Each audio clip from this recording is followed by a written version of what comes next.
Est-ce que ça n'est pas dans cette région que l'on voit tout d'un coup certains grands laïcs avoir leurs indignations sélectives les plus offensantes? Est-ce que ce n'est pas dans cette région que nous avons droit à une liste qui s'appelle liste chrétienne? Mes camarades ont dit que les fous de Dieu n'avaient pas leur place dans une campagne républicaine. Pourquoi? Parce que cette liste est composée de défenseurs de ce qu'ils appellent le choix de la vie.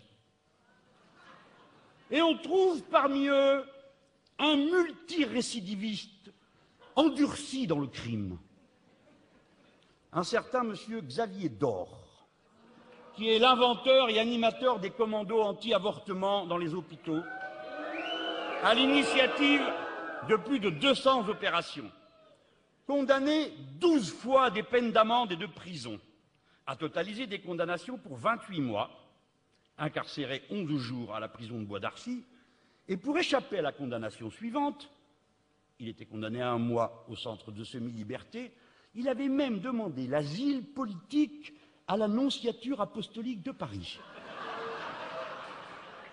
Le Vatican a refusé.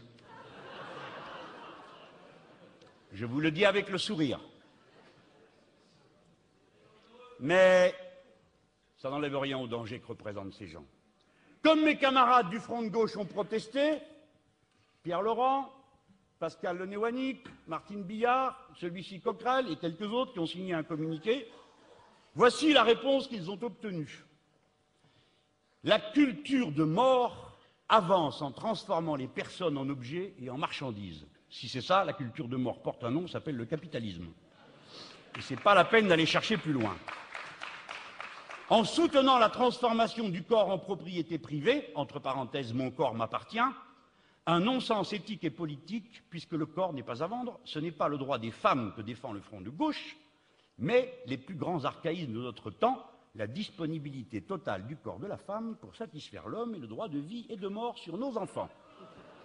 Voilà les énergumènes que vous avez dans la campagne.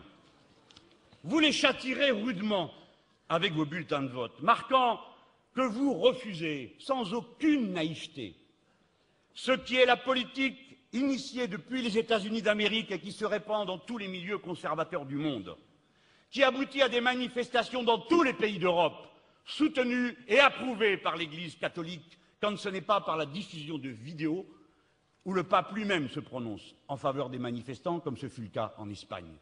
La religion, la revoilà. Eh bien, nous avons un slogan, pas de religion en politique.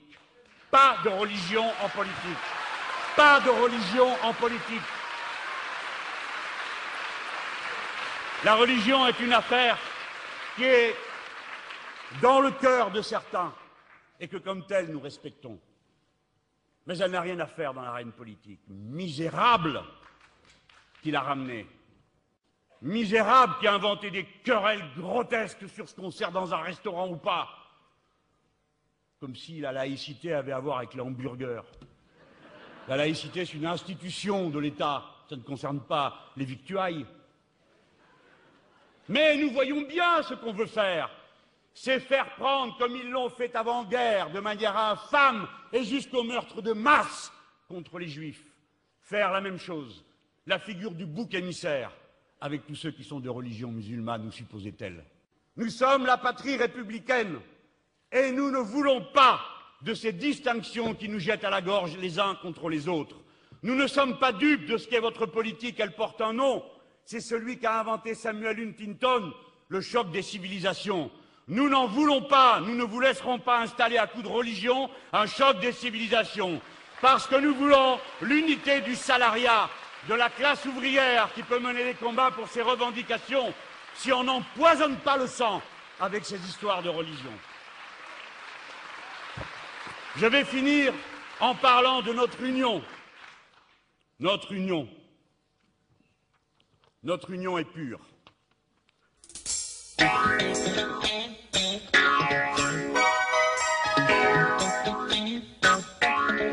Nous qui entendons la grande roue de l'histoire de nouveau faire entendre sa musique, quand les peuples cherchent de tous côtés comment sortir de l'impasse dans laquelle on veut les enfermer, nous voyons le mufle de l'ennemi de nouveau souffler ses humeurs fétides. Regardez, quelle est la solution? Le problème, c'est l'autre. Le danger, c'est le voisin, celui qui n'a pas la bonne couleur de peau, qui n'a pas la bonne religion.